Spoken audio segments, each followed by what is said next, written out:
क्रोध और अहंकार हमारे इमोशन हैं।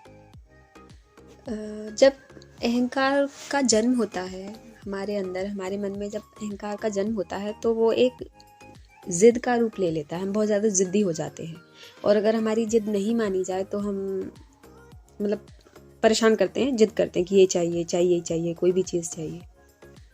और जब हमारा अहंकार और बढ़ जाता है और स्ट्रॉन्ग हो जाता है तो हम क्या गुस्सा करने लगते हैं। गुस्सा अहंकार का रूप है। अगर आप में किसी बात का घमंड या अहंकार नहीं है तो आपको गुस्सा भी नहीं आएगा, क्योंकि गुस्सा में उन चीज़ों पर आता है जो चीज़ें हमारे अकॉर्डिंग नहीं होती, जैसा हम प्लान करते हैं वैसी नहीं होती, तब हमें गुस्सा आता है। और जब हम अहंकार तो है लेकिन हम बहुत मैच्योर हो चुके हैं, ना तो जिद करते हैं ना गुस्सा करते हैं, तब क्या होता है, तब हम दुखी हो जाते हैं।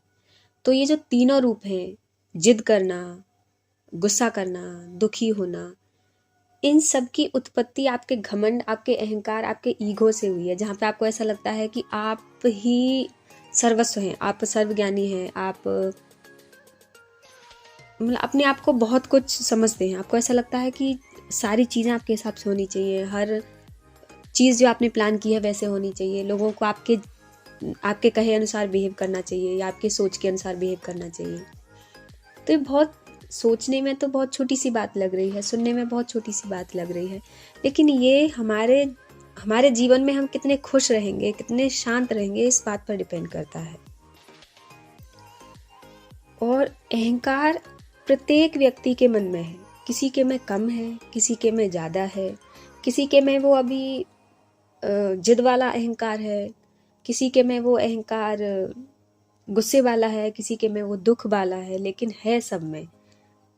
जिस दिन आप इस अहंकार से बाहर निकल जाते हैं ना, इस घमंड से बाहर निकल जाते हैं कि बस आप भी इस संसार का एक हिस्सा हैं, आप इसके स्वामी नहीं हैं, आप इसके रचयिता नहीं हैं, आपने नहीं बनाया है इस संसार को, तो ये आपके हिसाब से बिहेव भी नहीं आप मतलब सिंपली लिप सर्विस देने के अलावा जिस दिन आप इस बात को मान लेते हैं इस संसार का सिर्फ एक हिस्सा है, उस दिन हम अहंकार से मुक्ति पा लेते हैं। पूरी तरह से नहीं तो काफ़ी हद तक। और जब हम अपने अहंकार से मुक्ति पा लेते हैं तब ही हम ना तो जिद करते हैं, ना ही गुस्सा करते हैं और ना ही दुखी होते हैं।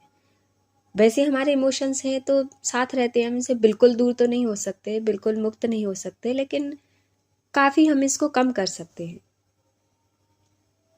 तो जिन लोगों में जिद है ना, जिद, चाहे वो एक छोटा बच्चा है, चाहे वो कोई बड़ा इंसान है, कोई भी है, किसी बात को लेके अगर वो जिद्दी हैं तो उनको कहीं ना कहीं ये घमंड है कि वो कुछ कर सकते हैं, उनकी इंपॉर्टेंस है, वो उनको लाइफ में ऐसा लगता है कि उनका कंट्रोल है, इस दुनिया में, इस समाज में, इस जगत में उनका कंट्रोल है।